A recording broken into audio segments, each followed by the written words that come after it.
In previous session, we have seen what is coupling and what are the types of the coupling, and according to that we have discussed that type theoretically. Now we'll see the design, how we can design. As per our syllabus, we can directly move toward the rigid flange coupling. That is the first type of the coupling, which is having rigid flange coupling. So I'll explain that rigid flange. Name itself indicate rigid flange coupling means the alignment should be perfect. That we called as a rigid flange coupling. You can see on the screen. See, this is the rigid flange coupling. In this, here is the shaft is going to connect. Shaft is having slot. It has having keyway through which it will connect. This portion is called as hub. So after hub, this portion is called as a flange. We can say this is left hub, left flange from our side, and it can be connected with right hub and right flange through nut bolts, bolt arrangement, correct? And right hub through, again, shaft is there, rotating shaft, which we are going to connect for the transmission of the motion, and it can be transmit the motion, power and torque very easily. So this kind of the structure is there in case of the rigid flange coupling.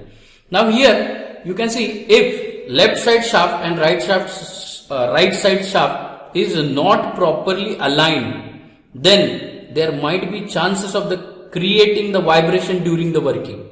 So due to that vibration, there might be chances of the breakage.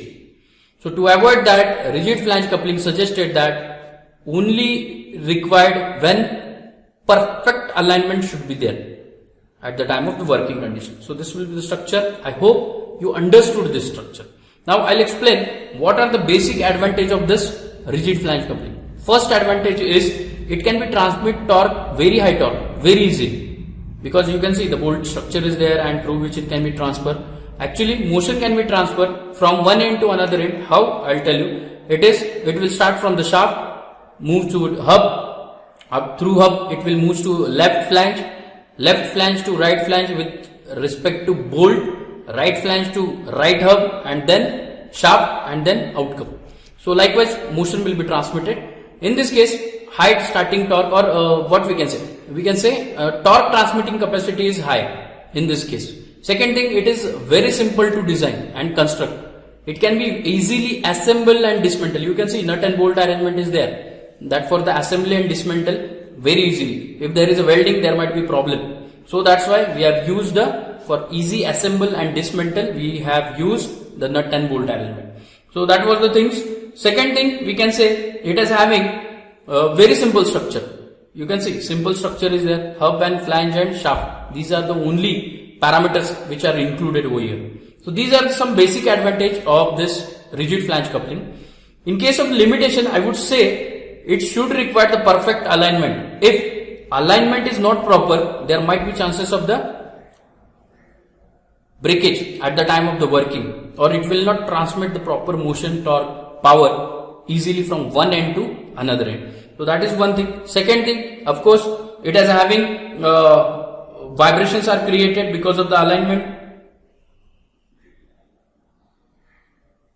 Second, it can be used only when motion is free from shock and vibration. Generally, for where there is a more load, heavy vibrations are coming in that structure, rigid flange coupling will not be used. So it can be used only where it can be free from vibration and vibration and shock and vibration. Clear? And of course, it required radial space. Somewhat radial space is required for the connection, as we know while connecting the gas turbine or turbine with respect to motor. In that case, it required some space. Okay, so these are the basic advantage and limitation for the rigid flange coupling. After that, I'll go through the structure, how its structure is there and what actually it will work. You can see this is called as a protected type flange coupling, rigid flange coupling. What is protected? You can see these are the rims. These lines are rims. Why this provided? This provided it will not make a hazardous impact on the worker or operator. So for that, for its safety, there is a rim. So that's why this kind of the flange coupling is called as a protected type flange coupling. First thing. Second thing, as I told you, this is the 3D view. I'll tell you in 2D. So this will be the shaft having diameter small d.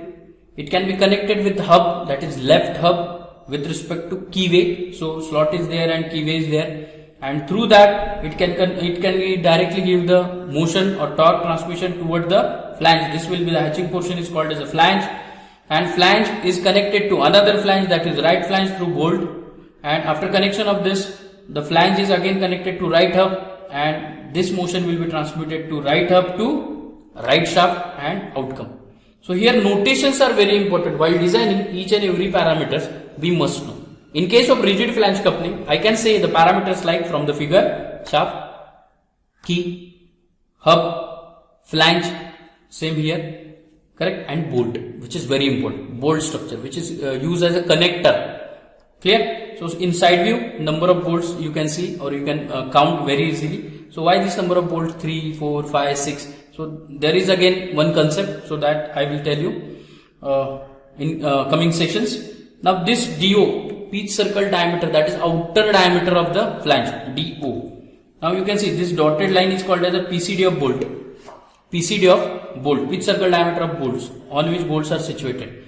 Now the center circle is shaft, and the portion is for key slot, correct? So, and this portion dark circle, you can see this is hub. So this kind of the parameters are included while designing this. So first of all, it is very important to know the things like D is nothing but diameter of shaft. So one by one I'll tell you, and of course we are using here empirical relations. We have seen in our unit number 1 lecture that empirical relation means these are the relation proven by someone and which can be you can utilize for our calculation or design purpose. So see the empirical relation, I'll read. D is nothing but small diameter, that is diameter of shaft. DH, diameter of hub. Capital D, PCD of bolt. Capital DO, diameter, outer diameter of flange. T is the thickness of rim. Rim is, it is a cover which can be helps. T1, actually T1 is the thickness of rim, and T is nothing but thickness of flange. T is nothing but thickness of flange. T1 is thickness of rim, protected rim. So overall structure is like this. I'll tell you the empirical relations what we are going to use. So you can see first one DH, where it is situated here. DH, outer diameter of hub. It is considered in terms of the empirical relation small d. Why? Because it is the input parameter, that is shaft diameter. Therefore, every empirical relation is related with the shaft diameter, which is the input of that coupling. So twice of d. Then LH, see here, LH, length of hub, it is equal to 1.5 times d, we'll have to consider. Then PCD, diameter of circle, pitch circle diameter for bolt, we can see it is 3 times d. Then thickness of flanges, this T, 0.5 times d. Then thickness of protected rim, 0.25 times d. DR, diameter of spigot and races, see here it is situated for joining purpose. Diameter of spigot and races for connection purpose, it is 1.5 times d. Outer diameter of flange DO, 4d plus 2t1. So by this way we have to collect this empirical relations. Remember these empirical relation, no need to remember from your side, correct? No need to mug up from your side. You can take it directly, and while solving the numerical you will get it automatically. So just look this empirical relations, whatever I told you, and we'll go accordingly. There is no need to calculate all the parameters for empirical relation. We'll have to use few, and that I'm going to discuss in upcoming session. Now here is very important part is bolt. Why? Because bolt is the only element which can be transmit motion power and which helps to transmit that motion power from one end to another end. So that's why bolt is important. If bolt is not there, there is a difficulty for the transmitting motion. So that's why here bolt plays important role. So bolt plays important role. So that's why we'll see the design of bolt first, because we know the shaft design, we know the key design. So we'll directly move toward bolt design. So as I told you, number of bolts how I can select. So there is a concept, there is a condition which they have given. I'll explain. See, the number of bolt denoted by capital N, and it is also decided from the shaft diameter. How? See, if n is equal to 3, number of bolts I will have to take 3 when diameter of the shaft is in between 0 to 40 mm. If diameter of shaft is situated in between 0 to 40 mm, in that case I will have to take number of bolt 3. If when I take number of bolt 4, when diameter of the shaft it is situated in between 40 mm to 100 mm, in that case I will have to select number of bolt 4. Next condition, number of bolt 6, when I am going to select when diameter of the shaft, because of course we have designed first diameter. So if diameter of shaft is situated more than 100, that is 100 to 180 mm, in that case I will have to select number of bolt 6. So likewise conditions are there. So according to this condition, we'll have to use 3, 4, 6 number of bolts from the diameter of the shaft design. Clear? So this will be the first part. Now for your understanding, I have drawn this, I have shown this figure. What this figure indicate? This figure indicate these are the bolts. 1, 2, 3, 4, 5, 6. 6 bolts are there. It means diameter is situated in between 100 to 180 mm shaft diameter. Correct? Now while rotating this, while transmitting the power motion, so there will be some torque develop in this bolt because it is a connector. So while developing the torque, I will have to calculate the torque. Torque is nothing but force into perpendicular distance. So I'll write the torque equation for this by reading this diagram. So MT is equal to, MT means torsional moment for PCD of bolt.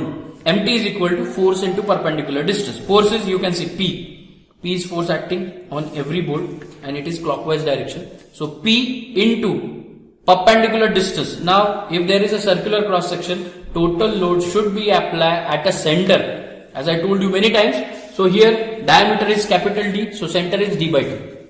Correct? So I can write MT is equal to force into perpendicular distance, that is P into D by 2. But we'll have to consider the number of bolt is very important. So therefore we'll have to take number of bolt capital N, and that N we can select from the diameter of shaft.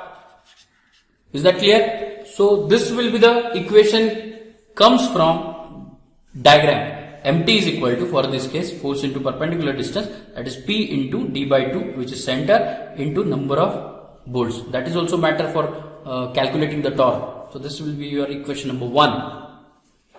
Now how to design this bolt?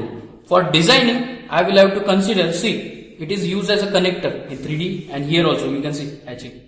It is used as a connector. So connector means there might be chances of the breakage, shearing will occur, so breakage will be there. So while designing for the shear stress, we can design it for. Now stress means what? Load by area. So that value we will have to keep. See, tau is equal to P by area. Force is P, we have considered over here. And area, of course, bolt is having circular cross section. So circular cross section, and it's denoted by D1. See here, small d1, this one, small d1. So circular cross section area pi by 4, d1 square. So I'll write tau is equal to P by area, pi by 4 d1 square. But I know MT, torque we have calculated. Therefore, I can write here equation P is equal to, I can calculate force acting on a bolt. So P is equal to what? 2MT by dn. Correct? So this equation I'll put in P. I'll consider for the force. So after putting this, I'll get this value. Just check it. While putting this 2MT, 4 into 2, 8. That is MT divided by pi capital D. This one N into D1 square. So likewise, this equation or second equation which can be gives us the shear stress occur in a bolt. How to calculate shear stress in a bolt. So here, of course, what we are going to do? We are going to do the finalize the diameter of bolt. D1, which is in mm. Remember this, we are going to find out from this equation diameter of bolt. So again, I have told this equation how it came. Correct? So remember this.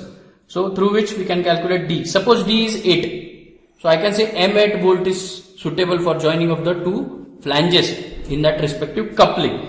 So likewise we can calculate D. Now what is tau? tau is nothing but the permissible stress, which can be considered 0.5 SYT by factor of safety, and through which we can calculate. The MT we can easily calculate. Remaining is only D1, that is diameter of bolt, through which we can calculate. So likewise, we are going to design a rigid flange coupling.